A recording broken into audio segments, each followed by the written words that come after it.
Баршаңызға қайырлы күн достар, менің каналыма қош келдіңіздер. Бүгін сіздермен осындай өте дәмді болып шығатын шашлықтың рецептімен бөлісетін боламын. Жасалу жолы да өте оңай, және де духовкаға пісіріп алатын боласыздар. Міндетті түрде видеоны соңына дейін көріп, жаңадан көріп отырған көрермен болсаңыздар, парақшама тіркеліп алуды ұмытпаңыздар. Осындай қазақша каналдардың дамуына аз да болса өз үлестеріңізді қоса кетіңіздер. Енді фриін дайындайтын боламыз. Ол үшін бізге картошка қажет болады. Картошкамызды осылай бірдей қылып барлығын кесіп алатын боламыз. Жасалу жолы өте оңай. Фриді де сатып алудың қажет жоқ. Осылай өздеріңіз өз қолдарыңызбен балдарыңызға жасап берсеңіздер болады.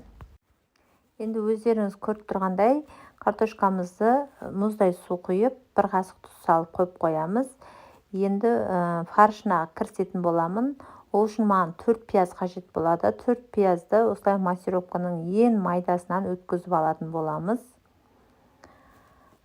4 пияз, 2 чеснокты осылай массировкадан өткізіп алдым. Ең майда көзінен, өйткені майда болса, сіздердің шашлыктеріңіз өте дәмді болып піседі. Міндетті түрде нан қосу керек. Нанды қосыңыздар, сонда сіздердің шашлыктеріңіздің тығыздығын сақтайды. Осылай нанды да массировкадан өткізіп алдым. Міне фаршты да өте майда көзінен өткізіп алдым массировкадан. Оның үстіне 4 пиязды, нанымызды және чесногымызды осылай массировкадан өткізген қостым. Оның үстіне өздеріңіздің қалауларыңызша приправа қоссаңыздар болады. Қара бұрыш, паприка, қызыл бұрыш және де шашликке арналған приправамды қостым. Енді осыны жақсылап араластырамыз. Және де бір жұмыртқа қостым. Енді осыны жақсылап ұрғылап тұрып араластырыңыздар. Жарты сағаттай өйстіп қолмен мыжып, ұрып тұрып араластырыңыздар. Сол кезде сіздердің шашлыктеріңіз өте дәмді болып піседі. Міндетті түрде жасап көріңіздер. Сіздерге де ұнайтынына сенімдімін.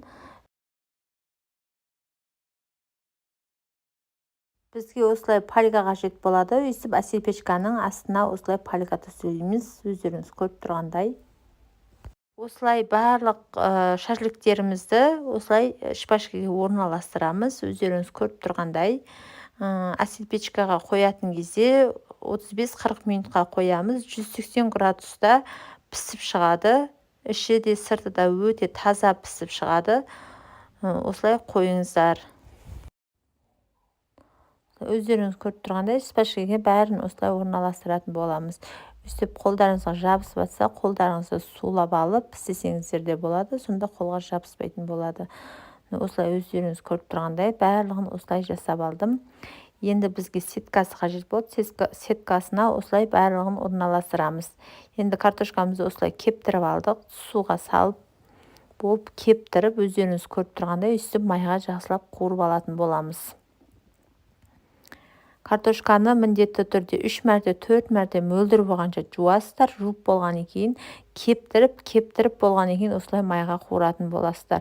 Сонда сіздердің фрилеріңіз өте дәмді, қытырлақ, сырты қытырлақ, іші жұмсақ болып өте дәмді болып піседі. Міндетті түрде жасап көріңіздер. Осылай барлық фрилерімді осылай қуырып алдым.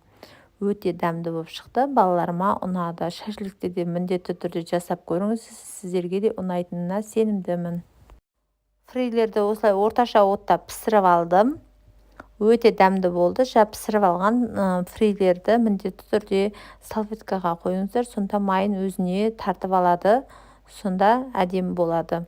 Міне өздеріңіз көріп тұрғандай біздің фриіміз, шашлығымыз дайын болды. Өте дәмді болып шықты. Сіздер де жасап көріңіздер. Назарларыңызға көп рахмет. Және де менің алдағы уақытта осындай пайдалы видеолар түсіремін. Және де менің каналымда көптеген пайдалы видеолар бар. Соларды ашып көрсеңіздер болады. Осындай қазақша каналдардың дамуына аз да болса өз үлестеріңізді қосып, жаңадан көріп отырған көрермен болсаңыздар тіркеліп алуды ұмытпаңыздар.